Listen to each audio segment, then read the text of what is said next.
Hello，大家好，歡迎嚟到 Bilibala Reads。今日想同大家分享李天命嘅《從思考到思考之上》呢本書。呢一本書整合咗李天命先生嘅部分訪談、講座同埋上堂時候嘅內容，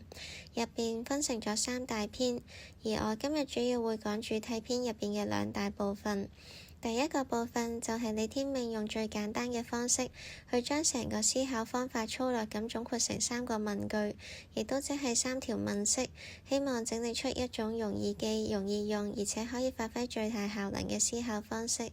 而第二個部分就係會將呢一套方法實際攞出嚟用，去批判佢認為當今世上最流行，但係亦都影響最惡劣嘅3個盲目思潮，佢就稱之為係當世3大盲潮。首先就係第一個部分，李天命就將思考方式總括成3條基本問式。第一條 X 係乜嘢意思呢？亦都只係釐清式，睇落好簡單，但係只要認真咁問，好多平時我哋覺得冇問題嘅講法，其實都係經唔起推敲嘅。佢就舉咗一個例子，新儒家成日都話中國文化能夠開出科學與民主。如果我哋問呢一度嘅開出究竟係乜嘢意思，人呢就一般都有3個常見嘅解釋，但係每一種都係有佢嘅問題喺度嘅。第一種解釋就係話中國文化本身已經蘊含咗科學同民主，自己就可以發展到出嚟。但係如果根據呢個講法，咁點解歷史上面佢冇自己發展出嚟，反而係要由西方引進呢？所以呢一個講法明顯係站唔住腳嘅。而第二個講法就係話中國文化係有要求科學同民主嘅傾向，但係開出呢一個字從來都唔係呢一個意思，咁樣解釋其實係喺度扭曲概念。第三個講法就係話中國文化同科學同民主係冇矛盾嘅。呢一句説話雖然都冇錯，但係其實係一句廢話，亦都即係言辭空廢，因為世界上其實都冇文化係同科學同民主矛盾嘅。所以以上呢一個講法，一係就係明顯錯誤，一係就概念扭曲，一係就雖然冇錯，但係都係一句廢話。而另一個例子就係學術界好流行嘅空間理論、二元對立呢一類術語，好多字眼因為流行，大家就習以為常，根本冇諗過佢哋其實係意思唔清楚。當有人問呢一個嘢係乜嘢意思嘅時候，好多人自己都講唔出。佢就特別提到二元對立呢個術語，有啲人一睇到某啲理論就會批評佢有二元對立，就好似二元對立本身就係罪惡咁。但係當佢哋喺度批評其他人嘅時候，自己其實已經預設咗一大堆二元對立，亦都即係批評同被批評嘅對立，妥當同唔妥當嘅對立，結果其實就係自己打自己嘴巴。去到第二條問式，即係辯理式，就係 X 有啲乜嘢根據，而呢一條係專門用嚟警惕口號思維嘅。李天命就話，當一個觀念變成口號之後，佢睇落好似本身就係理由，大家就唔會再去問根據。例如民主的確非常重要，但係有啲人將佢變成口號之後，就再亦都唔思考到底民主即係咩意思，有咩定義，邊啲模式，點解係好事呢？佢就將呢一種空口講白話嘅人稱為口水羅賓漢，因為真正嘅羅賓漢劫富濟貧需要武藝高強，仲要冇生命嘅危險，但係口水羅賓漢就只會空喊口號，就唔使付出代價，亦都唔使講道理。去到第3條問式就係開拓式，即係關於 X 仲有啲乜嘢值得考慮嘅可能性呢？呢一條問題係特別有助於幫我哋繼續保持頭腦靈活同埋開拓思想嘅廣闊天地嘅。但係李天命亦都提醒，市面上面好多講開拓思維或者創意思維嘅書都係有問題，有啲就唔識得邏輯或者曲解咗邏輯，有啲就講得太過繁瑣雜亂，有啲就直情將生活習慣，例如係早起飲水、聽多啲音樂，當成係一個思考嘅方法。但其實真正有用嘅創意思維，李天命就精簡成2個基本格式。第一個就係組合格，所謂組合格，即係將兩項或者多項事物組合起嚟而得到創新。組合可以係具體嘅事物，亦都可以係抽象嘅思想觀念，例如係合金組合櫃嘅發明，就可以睇得出呢一啲都係運用咗組合格。佢亦都舉咗一啲好生活化嘅例子，例如就係好多大學生去到學期尾要趕住交論文，咁就由圖書館或者係 Google Scholar 嗰度呢揾咗一大堆論文返嚟，左抄右抄，呢一種做法呢，其實就係組合格啦，只不過係比較粗糙啫。而第二種呢，就係轉換格，轉換格就係通過改變或者係轉換事物嘅某啲部分或者方面，從而產生創新。最簡單嘅例子就係以前嘅舊式電話係黑色嘅，後尾先至出現咗奶白色嘅電話，只不過係將顏色換咗，由黑色變咗白色，其實就已經係一個新嘅設計。個重點就係創意思維並冇好似邏輯或者數學咁樣嚴格普遍嘅法則，而有一啲創意方法呢，係對有啲人有效，但係對另一啲人可能係完全冇用嘅。咁我哋依家就掌握咗3條問式啦。李天命呢，就開始批判當今對我哋影響好大嘅3大麻木思潮。第一個就係極端相對主義，呢一個主義嘅核心講法係每一個人都可以有佢自己嘅價值判斷，價值判斷冇是非高下之分，見仁見智。我哋係唔應該將自己嘅價值判斷加諸喺人哋身上嘅。呢一個講法聽落好開明，但係李天命就指出佢有2個大嘅致命問題。第一就係實踐上根本行唔通。如果我哋真係徹底接受極端相對主義，我哋就好難管教小朋友，好難維護法治。譬如小朋友話：我就係鍾意做乞兒啊，點啊？或者就係話我就係鍾意食嘢嚼嚼聲啊，點啊？咁我哋要點樣回應呢？因為極端相對主義就係講價值判斷冇是非高下之分，而呢一啲呢就會令到教育同規範全部崩解。而第二就係會導致思想上嘅自我推翻。我哋唔應該將自己嘅價值判斷加諸別人身上，呢一句説話嘅本身其實已經係一種價值嘅判斷。如果呢個原則成立，咁樣佢都唔應該自己去提出嚟，呢個就係典型嘅自打嘴巴。咁講到呢度呢，大家又可能會問：如果價值判斷並唔係冇是非高下之分，但係佢又唔似科學判斷咁樣可以通過觀察或者實驗嚟到驗證，咁點算好呢？我哋點樣先至可以分辨價值判斷嘅高低對錯呢？李天命就提出咗佢稱之為賦能進路嘅處理方式。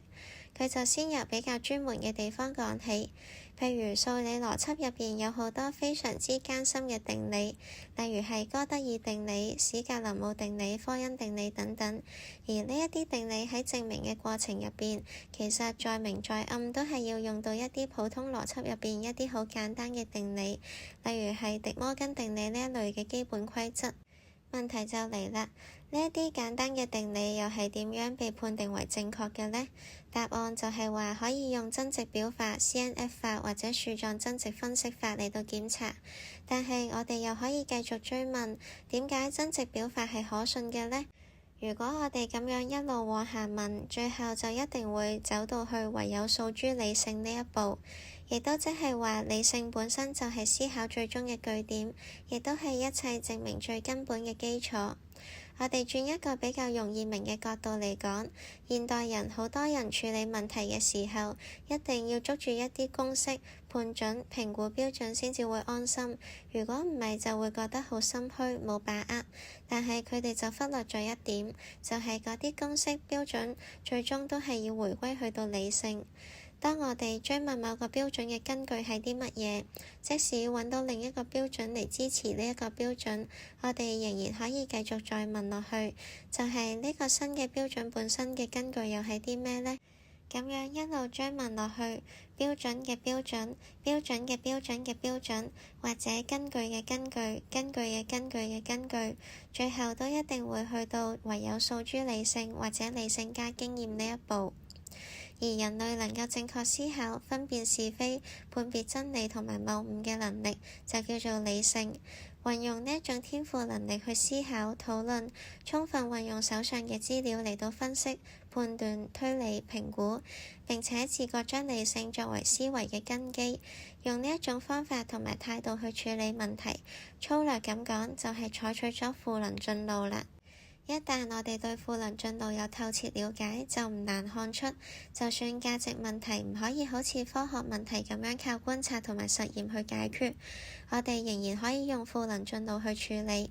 咁樣就唔會好似時下好多知識分子一樣，六神無主、冇自信。佢哋成日都混喺以下呢一類問題入邊：我有我嘅睇法，細路仔有細路仔嘅睇法，我憑啲乜嘢標準去話我嘅睇法係啱？而正常人有正常人嘅睇法，精神病人就有精神病人嘅睇法。我又憑啲乜嘢標準去話精神病人嘅諗法係錯嘅呢？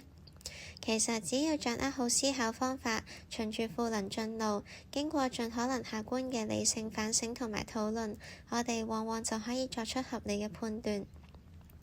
跟住我哋就進入咗第二個盲潮，就係濫人權主義。李天命一開始就話，人權思想原本係人類文明進步嘅一個重大標誌，非常之可貴。但係危險嘅地方就在於佢慢慢咁變咗質，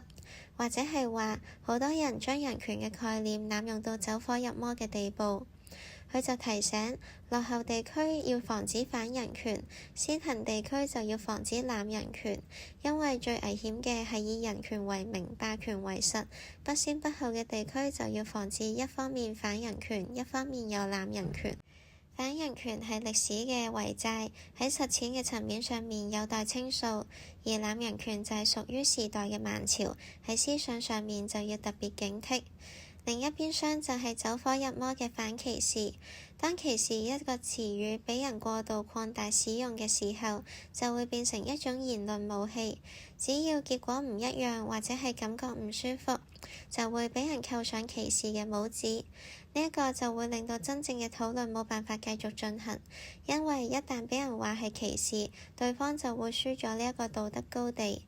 佢就用咗一個好生動嘅比喻，譬如喺運動會上面賽跑，腳短啲嘅運動員睇到腳長嘅跑得快，佢就嘈啦：喂，你唔好跑咁快啦，等我一陣。咁嗰個腳長嘅跑嘅運動員就話：點解呢？咁個短腿嘅呢就話：因為我隻腳短咯，所以你要就我。咁嗰個長腿嘅就話啦：你隻腳短關我咩事呢？短腿嘅就話：哦，你咁樣就係短腿歧視。好明顯呢一個講法其實係行唔通嘅。此外，李天命亦都特別講到殘疾人士嘅權益問題。佢其實本人亦都係絕對唔贊成殘疾歧視，但係佢指出，而家有啲為殘疾人士爭取權益嘅人，每每都錯認咗行動嘅理論根據。佢就舉報紙上面嘅例子，就係一個殘疾人士控告的士司機殘疾歧視，因為個的士司機冇俾佢提供一啲特殊嘅照顧，結果司機就俾人罰咗錢，而佢嗰個罰金呢，就相當於佢2至3個月嘅全職工作嘅收入。嗰殘疾人士勝訴之後，就喺報紙上面鼓勵所有殘疾人士出嚟爭取公平嘅待遇，呼籲社會要公平對待殘疾人士。李天命就覺得呢一類人嘅理論根據通常都係平等主義或者係平等原則，但係其實呢一個係認賊作父嘅行為，亦都即係將一項對殘疾人士可能非常之不利嘅原則當成咗護身符。點解咁講呢？因為如果根據平等原則，其他人就可以話：殘疾人士就唔應該享有任何特殊嘅待遇。你行動唔方便，關我咩事呢？點解要讓你？你點解要攞多啲福利？因為大家都係人，就應該要得到平等嘅對待，邊個都唔應該有特權。而李天命認為真正係有根有據嘅呢，其實唔係平等原則，而係基於人道原則，唔係平等主義，而係人道主義。文明社會應該俾殘疾人士更加多嘅福利，呢一個係基於愛心，而唔係基於大家都要一樣。正正係因為我哋有愛心，呢一度就算有啲唔平等，亦都冇所謂。你有能力，所以你享用唔到一啲特別嘅福利，而佢因為有殘疾，所以佢就可以多享用福利。呢一種思想背後嘅人道愛心，先至係優待殘疾人士嘅真實基礎。咁李天命就進一步指出，我哋要採用思考方法入邊一啲區分，例如係描述或者評價嘅區分，去釐清人權、公平、歧視等等概念嘅性質。呢一類概念喺性質上面同擴音器、椅子、白馬等等嘅概念係有好大嘅差別嘅。譬如一張凳之類嘅概念就係描述性嘅概念，唔容易俾人濫用。你如果濫用佢，譬如指住一棵洋葱話佢係一張凳，人哋就好容易睇得出呢一個係錯嘅。但係與此不同嘅係，人權之類嘅概念係評價性嘅概念，比較容易俾人濫用，而一般人又缺乏思考訓練，察覺唔到佢俾人濫用咗，結果就成日產生一啲糾纏不休嘅論爭。譬如話，有啲人以人有出生權為由反對咗人工流產，但係呢一個理由有冇事實根據支持嘅呢？試比較一下人有出生權同埋人係有腎臟呢兩個說法。腎臟係一個描述性嘅概念，人有腎臟係一個事實嘅陳述，可以援引事實證據嚟判定真假。相反地，出生權係一個評價性嘅概念，人有出生權喺本質上係一個規範陳述，亦都廣義價值判斷嘅一種。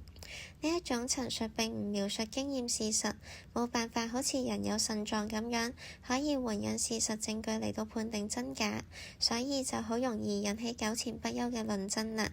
咁如果有遇到類似嘅問題嘅時候，係咪真係冇道理可以講呢？都唔係嘅。李天命佢就話，如果缺乏思考訓練，咁就往往冇道理可以講；但係如果具備充分嘅思考訓練，咁就可以有道理可講。呢一度至關緊要嘅一點就係要掌握好思考方法，循住賦能進路，大家盡可能客觀冷靜、心平氣和咁溝通，訴諸理性而唔係訴諸謾罵，更加唔係訴諸暴力。咁樣通過理性思考同埋理性討論去處理問題，就係人類所可以有嘅最明智、最妥善嘅做法啦。咁講完極端相對主義同埋濫人權主義之後呢，李天命就講到第三個麻木思潮，偽專管理主義。李天命就話啦，除咗數理科學同埋自然科學之外，其他好多掛住科學名號嘅學科根本係冇資格歸入科學範疇，有啲甚至係偽科學。而偽科學嘅專家不過係偽專家，偽專家嘅專業就不過係偽專業。佢就話：以前物資匱乏，勞動人民肌肉緊張、腸胃空虛；而家物資充裕，知識分子反而係精神緊張、心靈空虛。對於呢一啲心靈空虛嘅人嚟講，只要你以專家嘅姿態出現，無論真定係假，有牌定係冇牌，佢哋都會跑嚟求你輔導你、交學費、聽廢話。廢話需要包裝，而偽專業廢話就更加需要偽專業嘅包裝。術語多而內涵少，甚至只有術語而全無內涵。所講嘅道理小學生都識，但係所用嘅語言就連大學教授都聽唔明。講同冇講係冇分別，聽同唔聽亦都冇分別。呢一啲就係經過偽專業包裝嘅廢話。至於偽專管理主義，簡單嚟講就係官僚主義嘅偽專家版本。愚疑自用、虛假浮誇，正事唔做，凡事要管，冇事硬生事，有事就扮冇事，事事都要操控規管，實際上就只係識得製造懷疑不實嘅蠢事。一旦出咗事就極力遮掩，表現得若無其事。如果真係遮掩唔到，就轉移視線，推卸責任，話唔關我事。李天命特別針對偽專管理主義喺學術同埋教學層面造成嘅災難，指出而家大中小學教育已經全面失敗，學生喺思考能力、語文能力、常識視野、文化修養、品格素質等等方面嘅水平下降到咩程度，大家都有目共睹。問題係點解會變成咁嘅呢？佢就歸納出4大顛倒。A 就係質量顛倒，學問並唔係豬牛雞鴨，唔應該論根計件。但係而家嘅學術政策咁啱就係論根計件，重量不重質。喺呢一種形勢之下，就好似維特根斯坦呢一類一生只係出版過一本薄書、發表過一篇短文嘅人，喺奉行偽專管理嘅大學入邊根本就冇生存嘅空間。但係事實上，傑作一本係勝過庸作千本、劣作萬本。但係重量不重質嘅政策就只會窒礙咗嗰啲需要精思細想、長時間醖釀先寫得出嚟嘅傑作。B 就係本末顛倒。哲學上，孟子、莊子係本，對孟子、莊子嘅研究係末；而文學上，李白、杜甫嘅詩係本，對於李白、杜甫詩嘅研究就係末。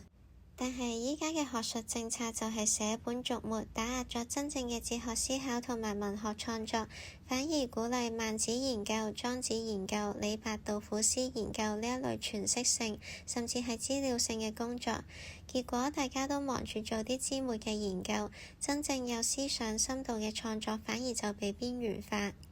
C 就係皮肉顛倒。有時我哋會叫一個書籍嘅封面做書皮，內文叫書肉。一本書嘅優劣應該取決於書肉，而唔係書皮上印住邊間出版社。但係而家所謂嘅學術評審，往往只係睇書係由邊間大出版社出版，或者文章登喺邊一份期刊，完全唔睇內容。結果就出現咗一個荒謬嘅現象，明明係同一篇文字，印上咗 A 出版社就係佳作，印上 B 出版社就係劣作。D 就係嘴腦顛倒。語文係以保存文化最寶貴嘅寶庫。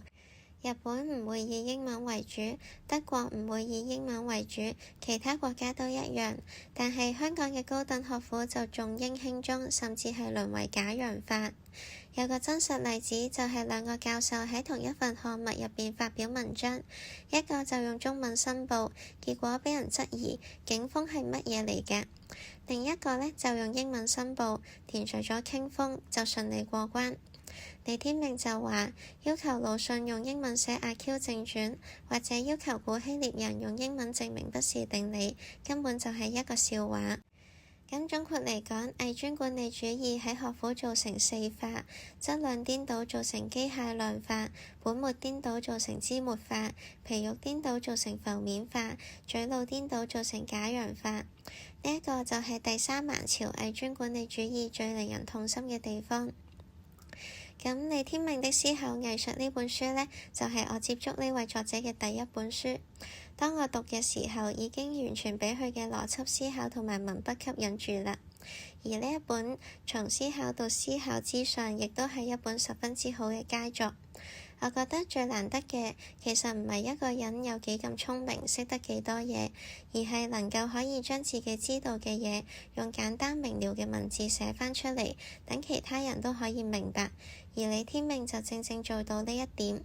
呢一本書同樣用咗唔少例子去解釋佢嘅思考方法，而呢一啲例子幾乎全部都係現實生活入邊會遇到嘅情況。雖然我已經盡量詳細咁講解書入邊嘅內容，但係其實呢本書真正嘅寶藏都係需要大家親自去讀一次，先至可以真正咁發掘得到。希望大家有機會可以睇下呢本書同埋其他佢出版嘅著作。之後我亦都會繼續做佢其他書籍嘅書評。如果大家有任何疑問或者想討論嘅地方，都好歡迎喺下邊留言。咁去到最後嘅最後，我都想用李天命喺書入邊嘅一段文字嚟做個結尾。最簡單的解路方法就是去看星。對我來說，宇宙間沒有任何東西及得上浩瀚的星空那麼美、那麼神秘、那麼具震撼性。如果在星空下你依然有煩惱，無限的星空一點也不能助你消滅煩惱，那麼你的煩惱應是該有的，你就是活該煩惱。你一個人站在沙灘上，望着星空，哇哇地叫，會像個傻瓜，但不要緊，因為面對着偉大的星空而讚嘆，就算傻，也傻得有品味，傻得高檔，傻得有點智慧。希望大家喺保持頭腦清醒嘅同時，都唔好忘記抬頭望下星空，感受一下世界有幾大，而自己有幾咁渺小。可以認清自己只不過係宇宙之中嘅一粒微塵，一直纏繞喺心頭嘅煩惱，或者就可以減輕少少。今集就嚟到呢度，我哋下集再見啦，拜拜。